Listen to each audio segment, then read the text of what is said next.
Not that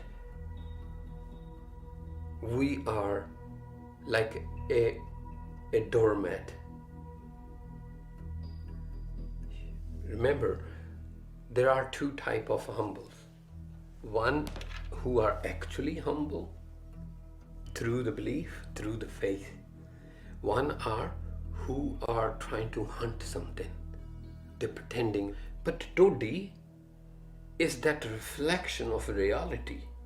It sifts everything, all of this dirt of ego. All of this frozen is melted. All this boiling part of the water is calmed down, cooled up, so the life can thrive.